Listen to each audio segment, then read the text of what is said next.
And so as we're kind of moving on and kind of closing out this conversation, do you have any recommendations on resources that can help someone that's trying to get more organized in youth ministry?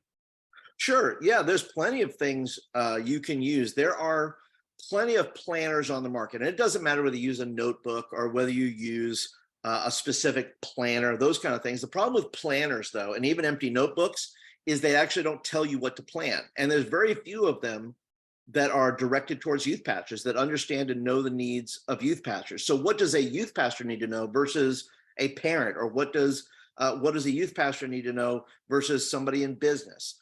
Or those things. And I would say, the resources that are out there, like I said, if you're just a plain notebook person that you need to take notes and write a date at the top and all that, perfectly okay. If you say, well, I need something more, well, then you can investigate. Go look on the App Store and just look under organization or organize or meetings or things of that nature. I mean, there's things like Slack, but Slack doesn't work for everybody. There's Discord, which is great for audio or text. Or video for that matter. So if you want to do Discord, and as generations get younger, the older, and this is a slight on my generation, the older generations are less likely to adapt to new technology. They would rather right now, they're just fine if you text them, right? Send me a text, send me an email. And sometimes emails don't even get open. But the younger generations, as you get younger, I think you need to explore new technology, whether that's Discord, whether that's new apps on there and things like that you can be able to look for. But if you want to find something that's very specific towards youth ministry, I did write a resource, and I initially started this resource for myself. What do I need to keep myself organized?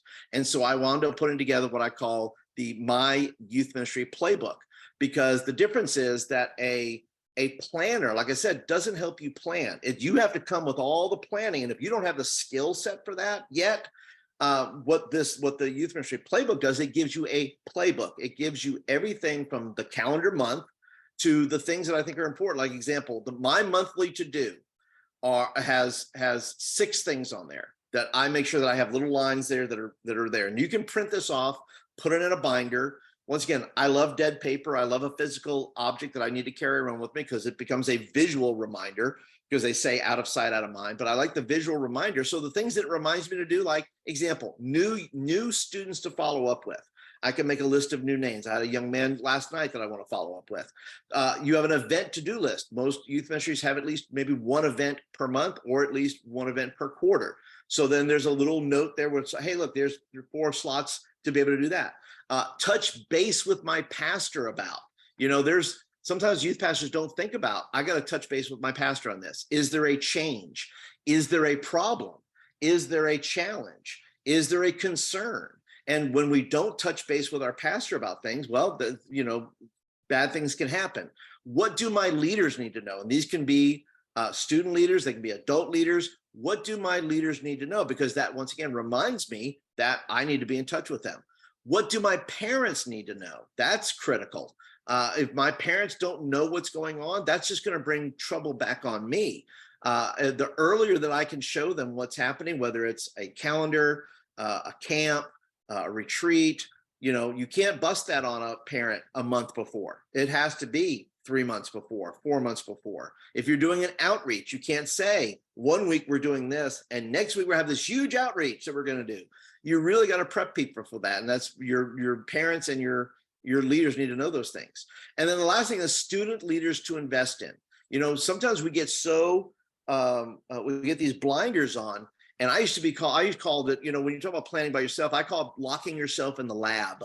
That we all are these mad scientist youth pastors that we're in here, clacking away, and we have beakers and Bunsen burners, and we're mixing up the next greatest thing. And we think that's it. We've had no feedback. We've had nobody in on it. We're just locked in the lab.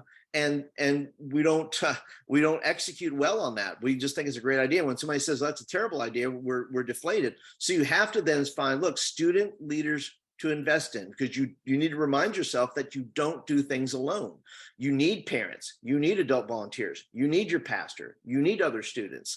And when you have those physical reminders with you, that's clearly a way that you process that month to month. And how I organize it is just by month. Every month, you're going to get a to-do list with that list on there. You also get a weekly planner, and you can make as many copies of these as you want, right? It comes as a little bundle with not only the playbook with all the organization tools I'm talking about, but it also comes with about a dozen articles. It comes with checklists. It comes with things that I go through that I have to write for myself. So I make sure that I write it for other people. So yeah, you have a weekly planner. You have an event planner, right? And the event planner, it asks you, what are your ideas? Well, what will I ask adults to do? What will I ask students to do? And what am I responsible for? Then it gives you little event budgets, right? You can make as many copies as you want.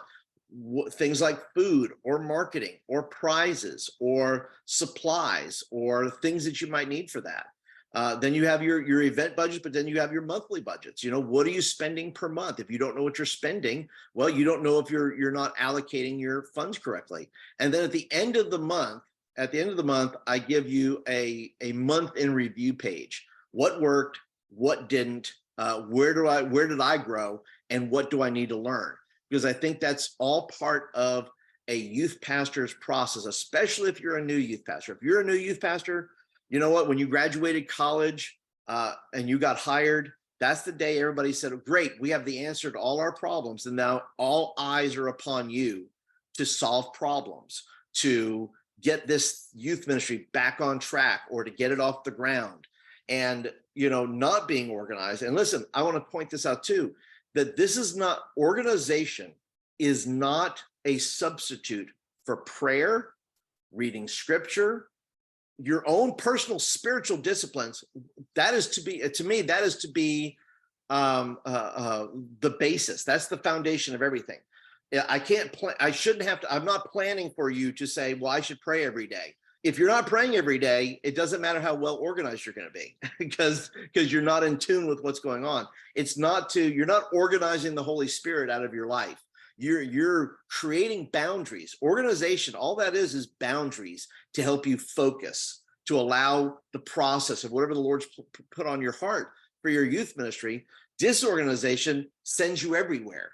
But organization gives you those boundaries, like bowling. There are two gutters on either side, and you know where you're supposed to, throw the ball. And that's all organization is. And so if people are looking for a tool like that, they're welcome to check out my resources or other people's resources. But organization is I believe, a critical part to making sure that your youth ministry can function and achieve the goals and dreams that God's put in your heart for that ministry.